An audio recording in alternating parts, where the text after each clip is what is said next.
we shot these commercials. We had people every day calling us, emailing us. We had people sending us money.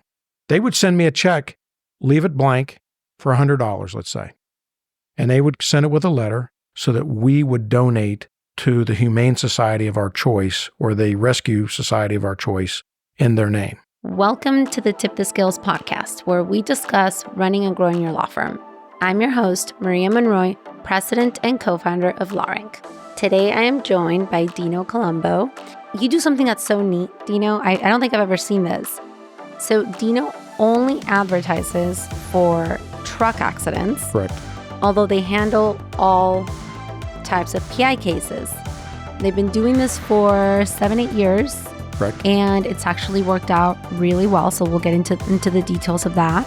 What else did we talk about? So we talked about niching your practice. We also talked about giving back to the community and giving back to your fellow lawyers and your clients with no expectation of return. We talked about our Smile Break commercials, and the Smile Break commercials are designed just to do that, to give people a smile. Well, thank you for joining me today. I hope you guys enjoyed this episode. Dino Colombo. Welcome. Thank you. Good to be here. So tell us a little bit about your firm. Yeah.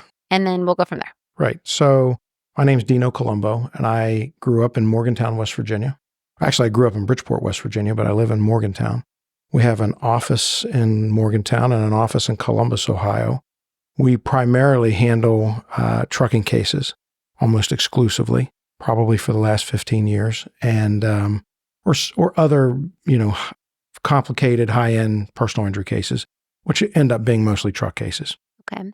That's primarily what we do. How big is your firm?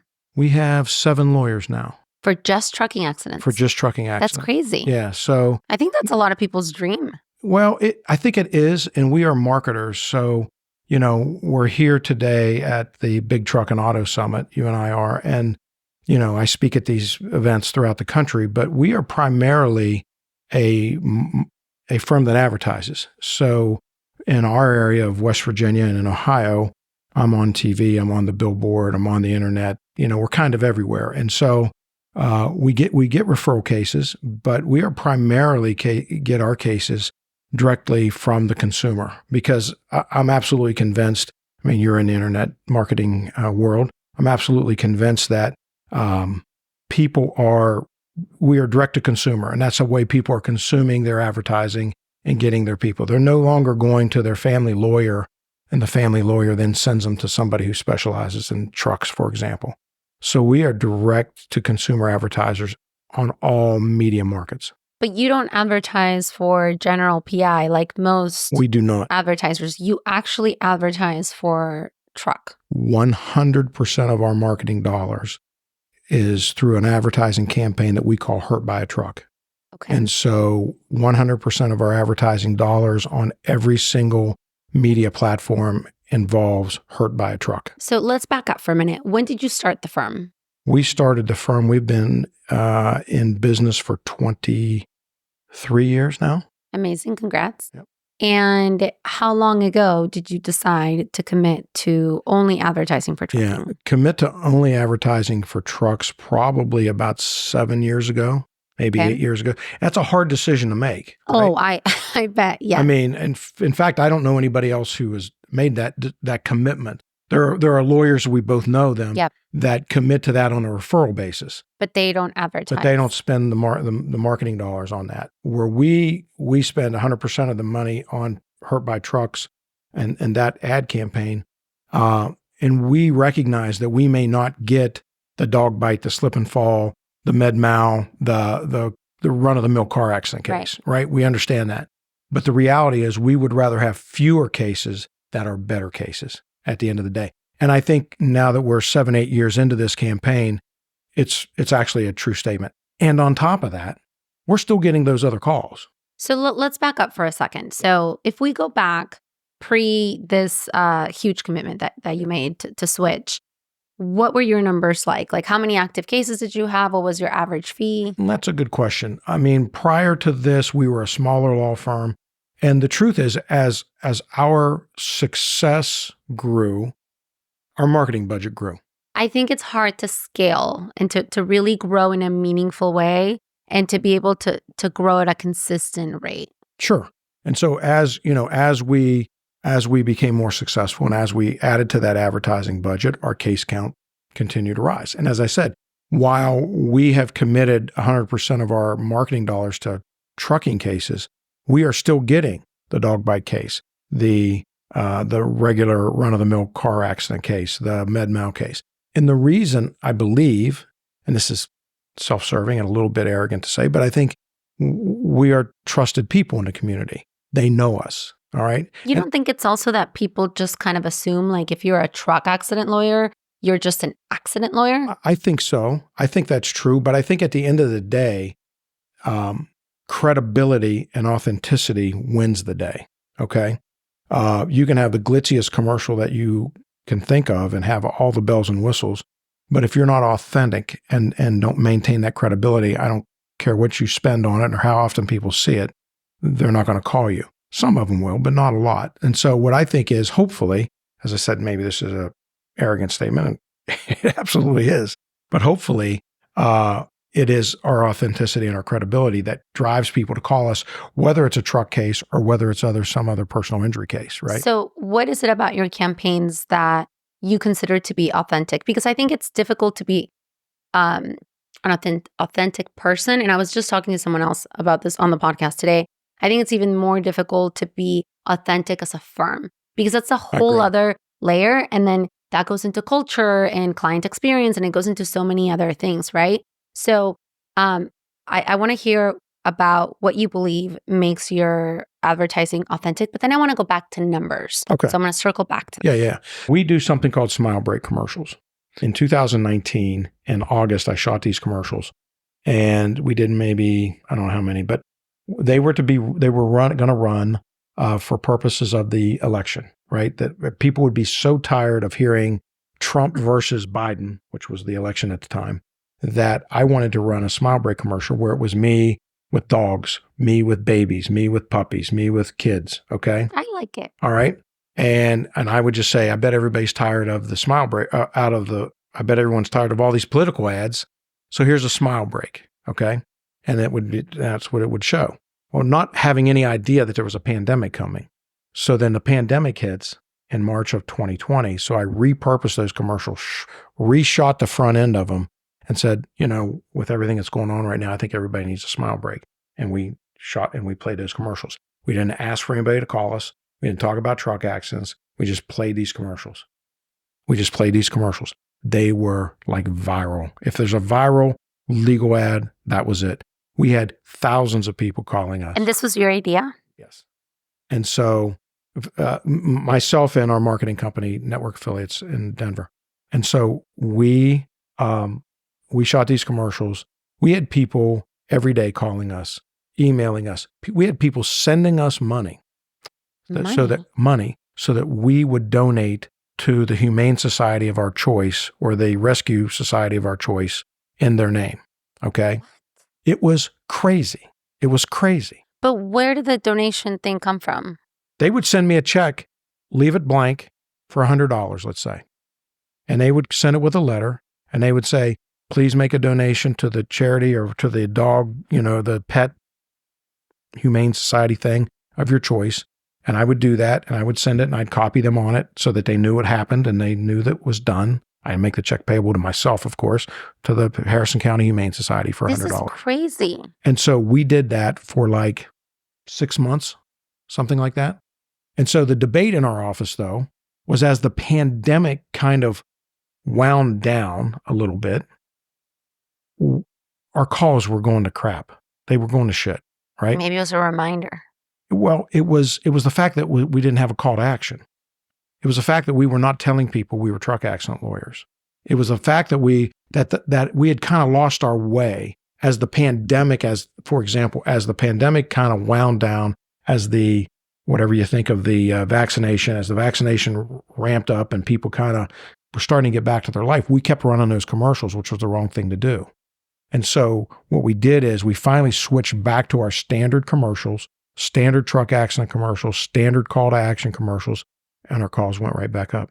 That's crazy. And so, obviously with this Trump versus Harris election that's getting ready to go, when I was watching I think probably everybody was watching the Olympics last week or two. Every commercial was a political ad. I mean, every single one. One was pro-Trump. One was pro-Harris. They were all bashing each other, the whole crazy stuff. And so we're going to start our Smile Break commercials starting the first week in September. Does it have to be either or? Like, can't you have the Smile Break and then go into a call to action? We can, but why don't you do that? We might try to do that. Right now, we're just going to, I know this sounds ridiculous. I have people that will call think about this. You call a law firm and you ask them, when are we going to have Smile Break commercials again? Think about that. Who does that? We have it happen all the time. I get it, but if I were you, I'd be really nervous. Well, I think that you do the best of both worlds. You run the Smile Break and then you say, this Smile Break was sponsored by, and we have then that. Call to action. Right. And so what we did, and I'm glad you brought that up. So what we did as we saw our calls going down during COVID, and everybody had, everybody's calls dipped during COVID. That was a lot of people weren't driving. The whole thing was crazy. So, but as we redid some additional commercials, so we would say, hope you enjoyed the Smile Break, and remember, if you've been hurt by a truck, call Colombo Law. So we started putting a tag at the end of it. Right? I think that's fine. So I don't know. Truthfully, I have to go back and look at those commercials. Some of them have that tag, and some of them don't. But I'll send you a Smile Break commercial. Yeah, send it to me. I think you really need to A/B test this. Okay. I don't know if you have enough time. Right. Because when do these go live? They're going to go live in about 2 weeks. So September, the election's what? November, what? First week in November. Oh, yeah, you don't even have time. I mean, it's just a month. So we're gonna run. It'll be about a month and a half, right? Yeah, it's just. So I just want to hit them hard with the Smile Break commercials. Change and the truth is, we just want to change the tone out there a little bit, and it's part of the giving back. It's part of the just, we're not all about, if you've been hurt, call me. I don't want to. I mean, that's important too, but I'm still just a guy out there, and I still want to be someone that you trust because you can. Yeah. And maybe it works and maybe it doesn't. I don't know. It sounds like it does work. It does. I mean, it's going to get a lot of attention. Yeah. I promise you, our phones will light up with, we love them, we love them, we love them. Now, it'll be question is, they're going to light up with work. I don't know. But we'll see. I'm a busy guy, so we'll see what happens. Yeah. You can afford a month break. Now, going back to the numbers, and you're going to ask me what my numbers were 15 years ago. I don't know. No, but I'm more worried about not worried, but I'm more curious about 7 years ago, if you had X amount of active cases, and then we look at how many active cases you have today. Did that number? I would say the firm has probably 300 cases at this point. And what's the threshold of those cases? Are they all 6-figure cases? No. They're all obviously 5-figure cases. They are all cases where I would say the value of the case, again, we advertise for nothing but trucking, but we will still take other cases. Right. Okay. And 7 years ago, what was your active case count? I would say probably 100 cases less, probably 150 to 200 cases. So you've grown in spite of niching down. Absolutely. But we have added to that marketing budget, right? So, I mean, we're everywhere now. I mean, I tell people, I laugh about it. I say, I get tired of seeing myself. I'm out there that often, so while in some of the cases, we'd rather not have it, to be honest with you. But sometimes people just need help, and we do that. So you don't have a threshold? Like, you're not like... We don't. You've got to... I mean, your case has got to be $25,000 to $50,000. But that's pretty standard. Right. I mean, so it's nothing... That's very standard. That's nothing crazy. No, that's not... Right? That's normal. That's normal. So, But some truck firms will only take some very serious... Correct. 6... Probably 7 or 8 figure cases, right? What do we want to be? Do we want to be the firm that has 300, 400, 500 cases? Or do we want to be the firm that has 20 cases, right? 20 really big cases. The truth is we want to be both.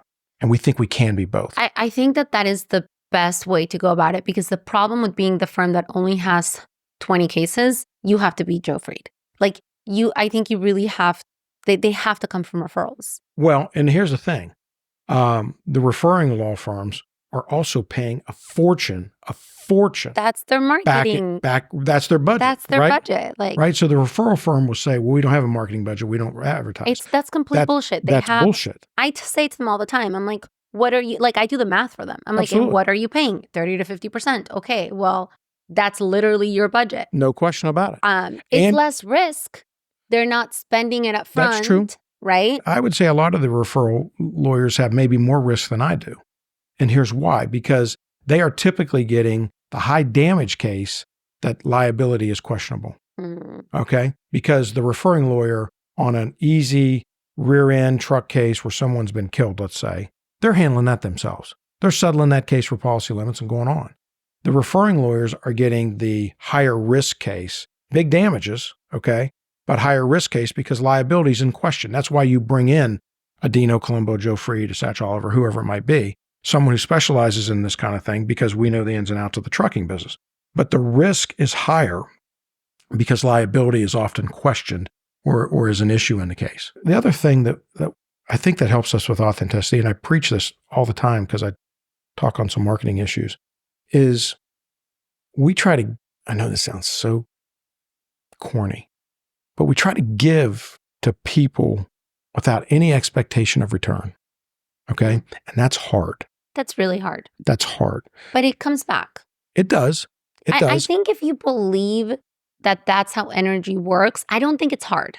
You have to be, it has to be in your heart to do it. I think it's hard for people that it's life, they look at life very like tit for tat. If you don't look at life that way, I think it just comes back around. Well, just on a professional level. So I finished my talk 10 minutes ago before I walked in this room. There was a guy waiting on me right outside the conference room. He said, I'd like to talk to you about a case. So he's telling me about this case. It's in Wisconsin. And the case admittedly has a lot of problems with it, but he does need help. And I said, here's what I want you to do. He told me all the details and all the problems and there's good and bad to it. I said, let's get together next week. And if I can bring value to the case, then you can retain me and I'll help you with the case. If I don't think I can bring value to the case, or you don't think I can bring value to the case, then we'll just talk about it. I'll give you my advice on what I think you ought to do. I want to help you. That's why you came to this conference to begin with. If it works out that this is a case that we should be involved in, then we'll get involved. If not, then I'm just willing to help the guy. And my last comment at this conference was, I'm not here to steal the younger person's case. I'm here to help them. If you need an expert, call me. Here's my cell number. You need a demand letter. You want to use a complaint that I have as a form. You want help on something. You want advice on a deposition. I'm willing to talk to you. And you don't have to hire me at all. I'll just help you. Because you know what? People help me. That's how I got here. And so you've got to be willing to give to people, not just lawyers, but give to your community with no expectation of return. So for example, and we give away bicycle helmets as part of a community event. A lot of lawyers do stuff like that. That's great. I think you should come to Miami and give people helmets for, they're right. Absolutely. You know what I'm talking about? Yeah. They're always on that stupid little motorcycles that they don't wear. It drives me insane. Those Lime things, those scooters. Everything, but even on what are they called? Mopeds or what the? Scooters. Oh, no, but they're on the, I'm not talking about the ones on the sidewalk. I'm talking they're in traffic. In traffic. And nobody, they're on motorcycles. Nobody wears helmets in Miami. Like you think we're in a third world country, which, it feels that way in a lot of ways. Anyways. That's right. I'm Mexican, I can say that. But it's just it drives me insane because I'm you're also putting me at risk. If I hit you, it's going to be way worse than if you were wearing a fucking helmet. We've given away 6,000 or 7,000 helmets. They deliver them to us in tractor trailers. Do you brand them or no? We do. So we have a helmet that is a nice looking blue helmet, and it's boy, girl, adult, child, doesn't matter. Nice looking blue helmet. And we have a sticker that is manually pasted on the side of it because it costs too much to have it branded. And we just give them away. And, we'll have police officers that will call us and say, hey, can I stop by the office and pick up, 4 small, 4 medium, and 4 large, just to have in the back of the car. So when I see a kid without a helmet, I can just give it to them. So absolutely. So the police officers stop by. EMS, they stop by. And, for a long time, we were getting, the email addresses of the parents so we could stay in touch with them and this and that. And sometimes we still do. Most of the time, we just give the damn things to them, right? Do you send out a newsletter? We do by email, but I think it's a waste of time and a waste of money. I think newsletters are really, really tricky. We just started sending ours again. They're very tricky, but I do think that there's some value to them. If you're putting a lot of pictures and images and you're sending it to past clients, I think it's a way to stay top of mind. How do you send it? Email. See, we do, and I think it goes the one, because I get copied on it, goes into my clutter. All right. It probably goes in everybody else's clutter or junk or sometimes, I think it depends on what you're using and if they're like, when they're submitting a form on the site, I would make everybody automatically like enroll to it. I mean, they have to check it off. You know what I mean? Sure. But a lot of firms do it. And it's not that it doesn't work. I think firms, it doesn't work if you're sending it like once a week. Like nobody cares. But once a quarter, once a month, once every 2 months, just to stay top of mind for referrals. Right. And I agree with that. And at least your name is on the title of the email, right? And make it fun. Who does a really, really good job with it is Jen Gore. Oh, really? So enroll to hers. I'm enrolled to hers just because it's always just pictures of the firm. Sure. So and if you're doing a lot of community involvement, right? Then I would, every time you're going to be at an event, you advertise it on the newsletter. Every time post-event, you put the pictures in the newsletter. What do you think of podcasts? I think it's, okay, so I've given this so much thought. And how many have you done? This is what, in the 90s? Okay. And how long have you been doing it? 2 years. All right. Yeah. And how often do you do them? Once a week. Really? Yeah. Okay. Once a week. Because I've been considering one, but truthfully, I'm afraid that I won't be able to commit the time to it. Okay. And it takes a lot of time. It's funny. Bob Simon and I were... I wanted to talk to him about that. I don't know him. Maybe you could introduce me. Yeah. So I would love to. He's amazing. He left already, but I can put you on a text thread. I interviewed him today. Okay. And that was one of the things we touched on because we both have podcasts. We both record in person and we both get asked about it a lot. And we always say to people, I'm not trying to discourage you, but it's just a ton of work. Sure. If I told you how many times I wanted to give up on it, you wouldn't believe me. Right. It's honestly what keeps me going is when I get messages all the time, I love this episode or this person was great. That's what keeps me going. And I actually enjoy doing it. Sure. If I didn't enjoy doing it and if it wasn't because I am getting engagement, I would have quit a long time ago. Right. Now, I think for a law firm it's tricky because you have two ways you can do this, right? You're going after other lawyers to get referrals. Right. There are a ton of podcasts out there. So I think it's a tough thing to break into. Now, if you're going for your average person, if you're going directly to the consumer, I think that's really tough because nobody gives a shit until they've been in a car accident. Correct. Right? So you'd have to think of a way to either make it about the community or the other thing that I've even thought about offering this is having a podcast that covers different subjects of different stages for your accident, things to do, things not to do. And then you send it to your clients. Right. So it minimizes the questions, or if somebody hasn't signed up, hey, we're reaching back out to see what you decide, whatever your drip feed is. And then you include the podcast in there. Right. But out of those three ways, what were you thinking? Well, so I see Bob Simon doing Bourbon of Proof. Yes. I've been on it. Which I love that name. I think it's fantastic. It's great. It's really fun too. It's so ingenious. I love it. So anyway, Nathan and Travis and I were talking about, we're wine guys. We drink red wine. We like that. See, that would have been way better. I don't like bourbon. So we're thinking vino with Dino. Oh, I love that. So we were thinking vino with Dino. And, people don't want to hear from lawyers about lawyer stuff. No. They don't care. Until they've been in an accident, they don't care about any of it. They don't want to hear about insurance or product liability. They don't want to hear about any of that nonsense. So we thought we would do it just frankly to make us look more approachable and more likable. And, bring them in, we'll sample a bottle of wine and we'll give our pros and cons about it. And then we'll talk about maybe try to weave in a story that involves something going on in our practice. So no guests. Well, it would just be the firm? It would be guests, but my guess would be wine owners. I know a number of people in Napa because we go to Napa a fair amount. Bring in some wine owners, bring in some people that we know out there to give their review and their thoughts on various wines they have. I just want to give you a hard time about how knowing wine owners and going to Napa all the time isn't going to make you more relatable. I disagree. You haven't had any of the wine I'm yet, I'm so glad you and I are there already. That we can do this. Yeah. So, what if you I don't know. Let me think about this. What if you brought business owners in your community to talk about their challenges and you give them advice? we could do that. I mean, that's a good idea. Something involving the community, Right. I think it's great for reels.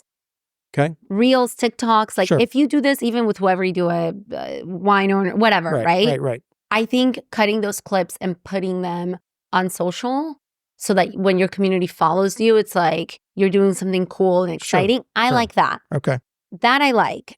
Bringing in wine owners or you're poo-pooing? Oh, no, I love it. But am I your target audience? I don't know. Well, but see, what I think is this, and I know because you're an internet person, I'm a Gary Vaynerchuk guy. All right? Yeah. Gary V. I know. I love him. Yes. I love him. Yes. Gary says we are just day trading in attention. And I think that is absolutely the truth. There's no truer statement been made.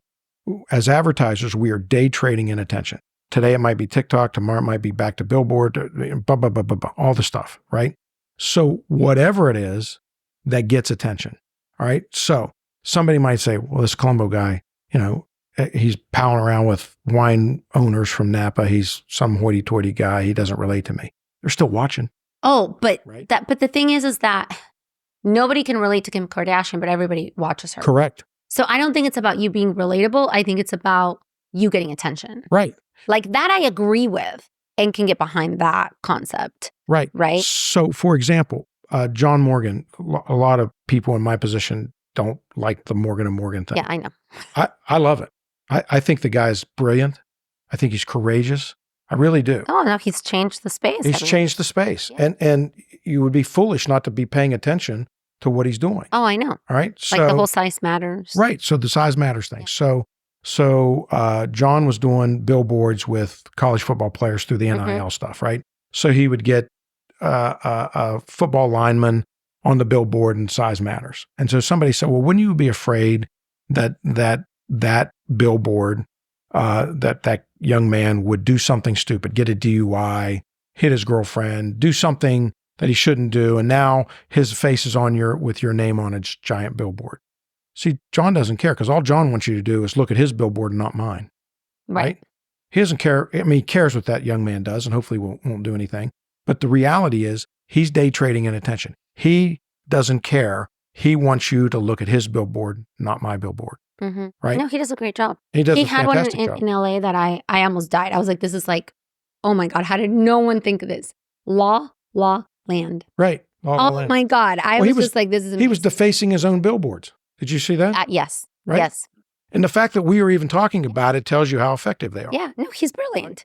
Or his team is brilliant or whoever, but he is brave because how many lawyers have had their team or themselves have some great ideas and they're just too scared to go execute. Exactly. Right. So I love what you're saying, but my advice or my prediction would be that it's not that the podcast will get a lot of downloads, is that the reels will do well. All right.